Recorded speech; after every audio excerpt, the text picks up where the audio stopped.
The culture spill, y'all see who I have got here. When we talk about culture, you in ATL culture, of course, Mr. Banner, Mr. David Banner is going to always come up. And from rapping to movies, I didn't even know you were produced. Like, you have a lot going on. Can you give us a little update on what you have going on, sir? I'm one of the executive producers on Jill Scott's new album. Oh, wow. Family Business, New Orleans, season 2. We're about to start shooting that. The last one, I don't know if I could talk about the name of the movie, but the last movie I was in, I actually played a god. It's like I'm finishing my first full-length feature film that I think now, because I don't really know the state of where movies are going to be, I think I'm going to turn it into a television show. I'm working on that. Fitness is going well. I'm moving into tech I have been dibbling and dabbling for a while, but I'm moving into tech in a very, very beautiful way. Learning, getting great relationships. And I just want to say how grateful I am to Atlanta. And I don't hear enough people talking about this. You know, I think a lot of people come to Atlanta and use the resources, but not really give back and be grateful to the city. Atlanta knew I was from Mississippi, and they held me up, and they allowed me to slip through the doors when it was their time. And I'll forever be grateful for Atlanta, and I can't wait to show how I plan on giving back in a way that a lot of times I think people are selfish only because that's what's taught. And they don't have good examples of what a real giver looks like, and I want to be one of those people.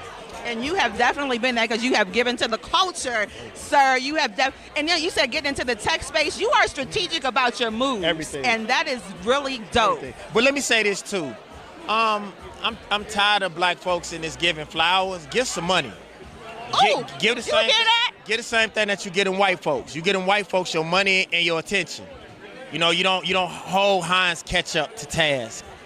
You know, you don't hold electricity companies to task. Bars. And you know, why would our children want to be like Martin Luther King and y'all let him kill him and let his family go broke?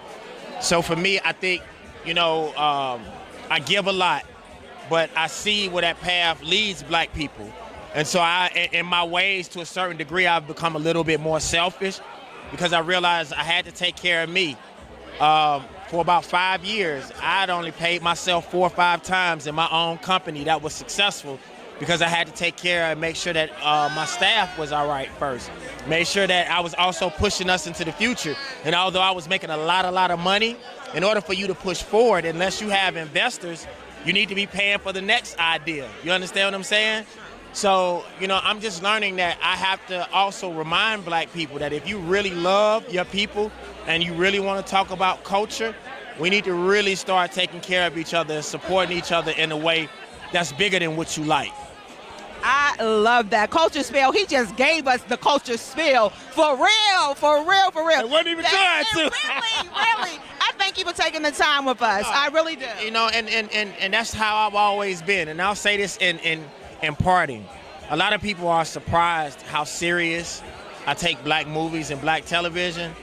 Black art means more to me than any other art on this planet. So how dare I go and give all this focus to other people's cultures? Like I always say this all the time. Black people want to criticize football players and basketball players for dating a white woman or marrying a white woman, but you send your kids to white colleges and you put them around all white people. You value white people more than you value your son's or daughter's culture. So how dare you wonder why they pick a white woman or a white man? So we got to really start loving each other in a very intentional way. And I make enough money and I'm popular enough and I own enough diverse businesses that I can say what I want to.